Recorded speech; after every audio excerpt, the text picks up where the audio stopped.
Mesdames, Messieurs les élus, Mesdames, Messieurs, je suis très heureux d'ouvrir ce séminaire de rencontre régionale des acteurs de la politique de la ville sur le thème de la lutte contre les discriminations dans les quartiers prioritaires. Vous le savez, la lutte contre les discriminations est un axe essentiel de l'ensemble des politiques publiques. Les services de l'État ont un rôle déterminant dans l'animation de ces politiques et dans leur coordination afin que tous les acteurs travaillent ensemble pour avoir un vrai effet réel mesurable à l'échelle des territoires. Pourquoi une telle rencontre ? Parce que j'ai envie de vous donner 3 chiffres. Le premier, c'est un chiffre qui est assez récent, qui date du rapport du Défenseur des droits, qui dit que sur 5 ans, 11% de la population s'est sentie discriminée par rapport à son origine réelle ou supposée ou son lieu de résidence. Premier chiffre. Deuxième chiffre, le taux de chômage dans les quartiers prioritaires de la ville est deux fois et demi plus élevé que dans le taux de la moyenne nationale. Donc ça, c'est un chiffre extrêmement important. Et puis peut-être un troisième élément factuel.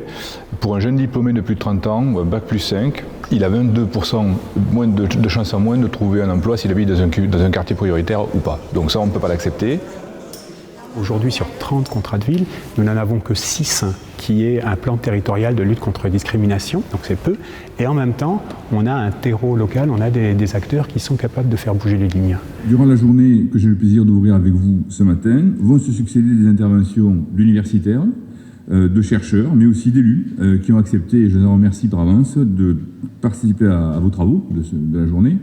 Et je remercie vraiment de cette mobilisation parce que ça permet d'avoir une vision transversale de la mise en œuvre de nos politiques publiques et puis avoir un recul sur ce que nous faisons. De bonne volonté.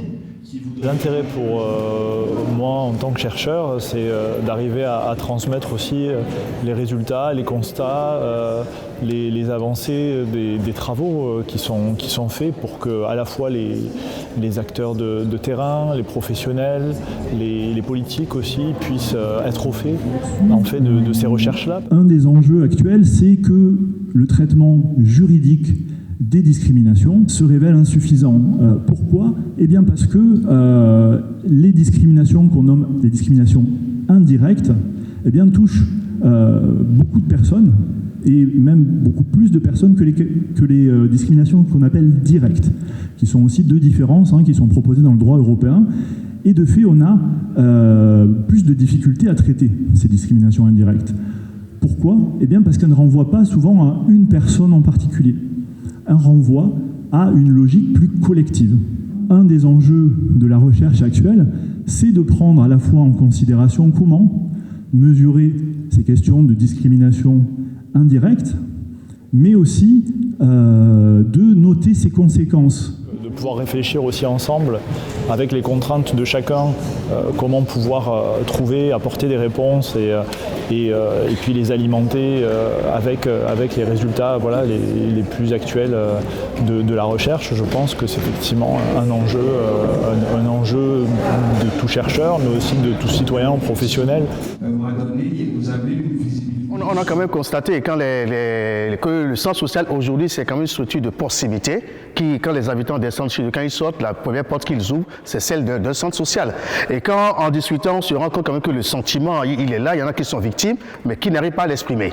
Donc, on travaille un peu avec ces habitants-là, on les fait émerger un peu la parole, ça nécessite du temps, ça nécessite quand même d'aller chercher des partenaires, et petit à petit, le lien de confiance se crée avec ces habitants. Quand il y a une rupture de confiance envers les institutions publiques, je veux dire, quand on est discriminé, quand on n'a pas le soutien, on ne croit plus quand on est discriminé dès l'école, dès le plus jeune âge, partout où on va, on n'y croit plus, on n'a plus envie de s'adresser, parfois on n'a même plus envie de se battre. Donc là, ces lieux de proximité, ils sont extrêmement intéressants pour renouer du lien, pour aller rechercher la parole des concernés. La place de l'élu dans la lutte contre les discriminations, elle est fondamentale. C'est un sujet qui nécessite un portage politique. Aujourd'hui, nous sommes tous élus de la République et nous portons tous dans nos valeurs le triptyque égalité, fraternité, liberté. Or, les discriminations, c'est une rupture d'égalité. Donc, chaque élu devrait se battre pour lutter contre les discriminations.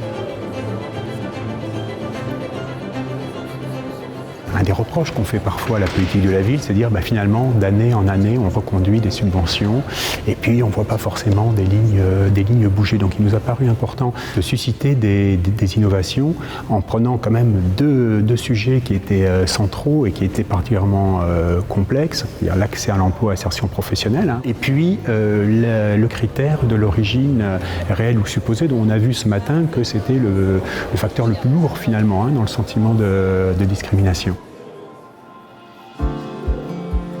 On co-anime avec la métropole un atelier sur la territorialisation des politiques publiques de lutte contre les discriminations. Et nous, notre sujet, ça va être d'amener les participants à envisager avec nous la meilleure recette pour pouvoir lutter contre les discriminations. L'idée de cet atelier, c'est un atelier participatif et qui va permettre à chacun d'entre nous de pouvoir amener ce qu'il souhaite, comment il voit les choses et comment il peut agir. Le sujet de la discrimination, c'est que nous sommes tous acteurs et tous responsables.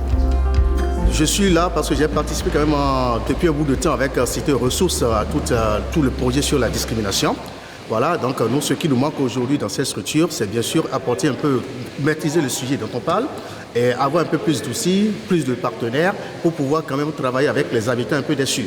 C'est vrai que nous sommes confrontés au quotidien avec cette problématique, mais on n'a pas toujours les moyens de les aborder, comment faire émerger la parole. Voilà, et c'est ce que moi j'ai découvert en participant bien sûr aux ateliers avec Cité Ressources, les différents partenaires pour qu'ils puissent nous aider dans la lutte un peu contre cette problématique. D'ailleurs, c'est quoi pour vous mobiliser? Est-ce qu'il y a quelqu'un qui pourrait, plusieurs personnes qui pourraient me donner la définition de mobiliser? C'est quoi mobiliser finalement? Parce que là on parle de mobilisation de partenaires, mais c'est quoi mobiliser? Mettre en mouvement. Mettre en mouvement? Faire rentrer en action. Faire rentrer en action. Cet atelier m'a permis de voir qu'on rencontre quand même s'il y a des choses qui sont différentes en fonction des territoires, on rencontre quand même une partie des mêmes difficultés un peu partout. Donc le manque de portage, la difficulté à mobiliser des partenaires autour de ces projets-là. Et en même temps, j'en retire aussi toutes les similitudes dans les espoirs et dans les combats et dans la force qui est mise par les personnes qui ont compris les enjeux, l'importance des enjeux de la lutte contre les discriminations. Ce que ça m'a apporté personnellement, je dirais peut-être une approche universitaire des discriminations avec l'intervention d'un professeur d'université, une approche sociologique également avec un sociologue qui travaille dans le domaine, et aussi une approche politique. Les approches sont très différentes et en même temps assez complémentaires parce qu'elles permettent d'avoir une vision assez globale des choses. Moi, ce que je retiens, c'est le constat quand même des 3 chercheurs et de moi-même sur le déni des discriminations ethno-raciales. Je crois que c'est un sujet qu'il va falloir encore porter.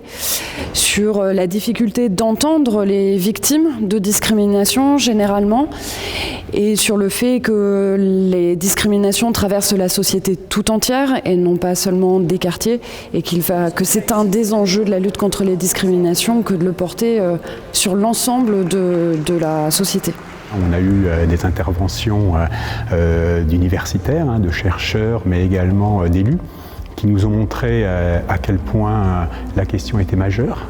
Et en même temps, on a vu que la réponse publique n'était pas tout à fait à la hauteur. La réponse ne viendra que des élus. Si les élus sont sensibilisés à la cause, et non plus que les grandes paroles, mais les actes sur le terrain, et sont impliqués dans les projets, je pense qu'on aura des solutions. Moi, je voulais d'abord remercier l'ensemble des personnes qui ont concouru à cette journée. Ce matin, j'ai entendu des choses très, très fortes sur la puissance des discriminations, sur l'ampleur des discriminations, puisque la question a pu être posée finalement à qui cela bénéficie-t-il? Et certainement personne n'est bénéficiaire de cette situation de discrimination parce que dans une société démocratique, on ne peut pas envisager qu'il y ait un avantage pour qui que ce soit à long terme d'une fragmentation sociale. C'est pas pour rien d'ailleurs, on a été accueillis pour cette journée dans la préfecture, c'est-à-dire dans la représentation de l'État. Et finalement, je dirais que l'objectif peut-être de cette journée, c'était que vous puissiez repartir les uns et les autres avec la conviction de votre, mais de notre capacité d'agir pour remettre la lutte contre les discriminations au bon niveau dans les prochains contrats de ville. On va négocier une nouvelle génération des contrats de ville à partir de 2023 et il faut absolument que cette thématique de la lutte contre la discrimination elle soit, je dirais, un facteur de toutes les actions que l'on mène dans les quartiers. Et au travers de ces contrats, on va faire en sorte, à partir des conclusions qui seront tirées des travaux de ce matin, de rectifier le tir et faire en sorte que la situation s'améliore nettement. Des journées comme ça, c'est des sources d'inspiration. On rencontre des gens qui sont aussi convaincus, qui portent les sujets.